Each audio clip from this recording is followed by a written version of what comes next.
नमस्कार विद्यार्थी मित्रांनो आणि मैत्रिणींनो. मागील पाठात इतिहासामध्ये आपण युरोप आणि भारत याचा पहिला भाग पाहिला, दुसरा भाग पाहिला. आज आपण तिसरा भाग पाहणार आहोत. त्याच्यामध्ये औद्योगिक क्रांती याविषयी माहिती पाहणार आहोत. तर औद्योगिक क्रांती ही 18व्या शतकाच्या उत्तरार्धापासून युरोपातील औद्योगिक क्षेत्रात क्रांतिकारक बदल घडत गेले.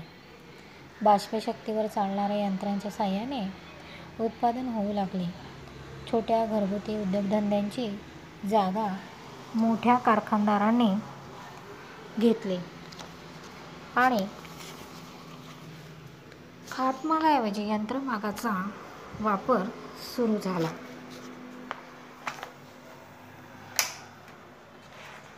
आगगाडी, आगबोटीसारखी वाहतुकीची नवी साधनं आली.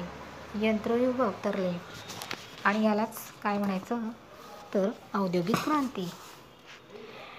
इंग्लंडमध्ये औद्योगिक क्रांतीला प्रारंभ झाला आणि नंतर ती टप्प्याटप्प्याने पाश्चात्य जगात पसरली. या काळात इंग्लंडची औद्योगिक भरभराट इतकी झाली की इंग्लंडचे वर्णन जगाचा कारखाना असं केलं जाऊ लागलं. त्यानंतर भांडवलशाहीचा उदय झाला. भांडवलशाही म्हणजे काय तर नवी सागरी मार्गाच्या शोधानंतर युरोप व आशियाई देशांमधील व्यापाराच्या नव्या पर्वाला सुरुवात झाली आणि सागरी मार्गाने पूर्वेकडील देशाशी व्यापार करायला अनेक व्यापारी पुढे आले. मात्र एकट्या व्यापाऱ्यास जहाजातून माल परदेशी पाठवणं शक्य नव्हतं. त्यामुळे अनेक व्यापारी एकत्र येऊन त्यांनी व्यापार सुरू करायचं ठरवलं. यातून भागभांडवल असणाऱ्या अनेक व्यापारी कंपन्या उदयास आल्या. पौर्वात्य देशाशी होणारा व्यापार फायदेशीर होता. या व्यापारातून देशांची आर्थिक भरभराट होत असे.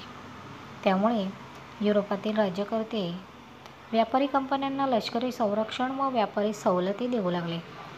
या व्यापारामुळे युरोपीय देशांमध्ये धनसंचय वाढीस लागला. या संपत्तीचा उपयोग भांडवलाच्या रूपात व्यापार व उद्योगधंद्यांमध्ये केला जाऊ लागला. त्यामुळे युरोप देशात भांडवलशाही अर्थव्यवस्थेचा उदय झाला. नंतर आला वसाहतवाद. वसाहतवाद म्हणजे एका देशातील काही लोकांनी दुसऱ्या भूप्रदेशातील एखाद्या विशिष्ट भागात वस्ती करून राहणं किंवा वस्ती स्थापन करणं. आर्थिक लष्करीदृष्ट्या बलशाली देशाने आपल्या सामर्थ्याच्या बळावर एखादा भूप्रदेश व्यापणे आणि त्या ठिकाणी आपले राजकीय वर्चस्व प्रस्थापित करणे म्हणजेच वसाहतवाद होय. युरोपीय देशांच्या याच वसाहतवादी प्रवृत्तीतून साम्राज्यवाद उदयास आला.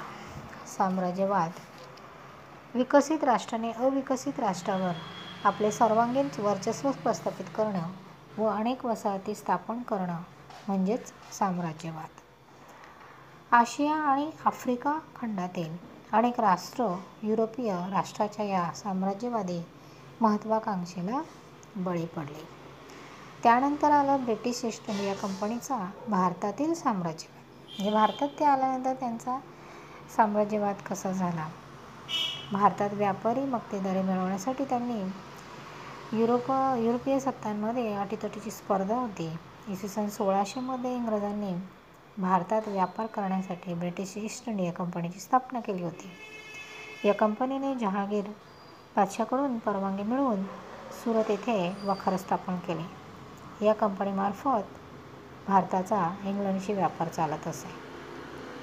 आणि नंतर इंग्रज आणि फ्रेंच यांच्यामध्ये एक संघर्ष निर्माण झाले. भारतातील व्यापारी स्पर्धेत इंग्रज आणि फ्रेंच एकमेकांचे प्रतिस्पर्धी बनले. त्यामुळे स्पर्धेमुळे इंग्रज आणि फ्रेंच यांच्यामध्ये 3 युद्ध झाली. ती युद्ध कर्नाटक युद्ध म्हणून ओळखली जातात. तिसऱ्या कर्नाटक युद्धात इंग्रजांनी फ्रेंचचा निर्णायक पराभव केला. त्यामुळे ब्रिटिश ईस्ट इंडिया कंपनीला भारतात प्रबळ युरोपीय स्पर्धक उरला नाही. अशा प्रकारे आज आपण औद्योगिक क्रांती, भांडवलशाहीचा उदय, वसाहतवाद, साम्राज्यवाद आणि ईस्ट इंडिया कंपनी भारतातील साम्राज्यवाद आणि इंग्रज फ्रेंच यांचा संघर्ष पाहिला. पुढच्या पाठात आपण नवीन माहिती घेणार आहोत. तुम्ही या पाठातील पोटप्रश्न काढा, वाचा आणि त्यावर उत्तरांची उत्तरं लिहा आणि उत्तरं पाठ करा. धन्यवाद.